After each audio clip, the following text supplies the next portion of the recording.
हमें कई बार लगता है कि हमने ऐसा क्या अपराध किया कि हमें इतना कष्ट मिल रहा है। असल में पाप हमारा शायद इस जन्म का नहीं, किसी और जन्म का होगा। आपको मैं एक बहुत ही इंटरेस्टिंग सी कहानी सुनाती हूँ। पहले मैं आपको कहानी का शेष भाग सुनाऊंगी, उसके बाद में कहानी सुनाऊंगी। असल में एक समय एक राजा था। वो अपनी पत्नी और संतान के साथ बड़े ही सुख से रह रहा था। लेकिन एक दिन राजा को बड़ा ही कठिन रोग हो गया। तो राजा ने उस समय अपने पुत्र को राज्य का भार सौंप के वो जंगल में चला गया। जंगल में जाने के बाद वो वैसे ही उदास रहता था। एक दिन उसकी मुलाकात एक ऋषि मुनि से हो गई।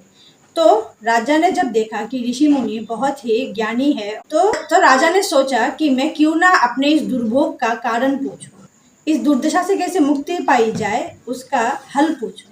तो राजा ने ऋषि मुनि से पूछा कि मैंने ऐसा क्या किया जिसकी वजह से मुझे ये भोगना पड़ रहा है। मैंने कभी किसी का बुरा नहीं किया, मैंने कभी किसी का बुरा नहीं चाहा, मैंने सारी जिंदगी सिर्फ अच्छे कर्म ही किए, तो फिर ये क्या है। तब उन मुनि ऋषि ने कहा कि आप मुझे एक दिन का समय दीजिए। तो एक दिन बाद ऋषि मुनि ने राजा से कहा कि पिछले जन्म में आप एक व्यवसायी थे और आप बहुत ही क्रूर थे।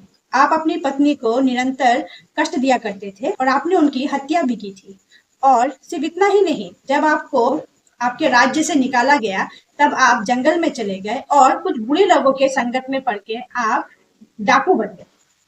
आपने लोगों की धन संपत्ति लूटी, लोगों की हत्याएं की और आपने जितने भी बुरे कर्म है वो किए।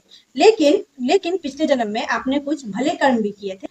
इसलिए आपकी मृत्यु के बाद यमराज ने आपसे पूछा था कि आपको अच्छे कर्मों के फल चाहिए या बुरे कर्मों के फल चाहिए। तब आपने अच्छे कर्मों के फल पहले मांगा था, जिसकी वजह से आपने एक राजा के घर में पुत्र के रूप में आपका जन्म हुआ और अब आप अपने पिछले जन्म के पापों के फल भोग रहे। इससे राजा को बड़ा ही दुख हुआ और राजा ने पूछा कि इससे कैसे मैं बच सकता हूँ। तब ऋषि मुनि ने कहा, इससे आप बच नहीं सकते, ये आपके कर्मों के फल है जो आप भोग रहे हैं। अब आप अच्छे कर्म करते जाइए ताकि इस जन्म में ही आपके सारे पाप नष्ट हो जाए। तो यही थी ये कहानी। लेकिन जब भी हम ये सोचते हैं कि हमने ऐसा क्या कर दिया कि हमें इतना कष्ट सहना पड़ रहा है, तो वो हमारे पिछले जन्म के कुछ फल ही होंगे जो हम भोग रहे हैं।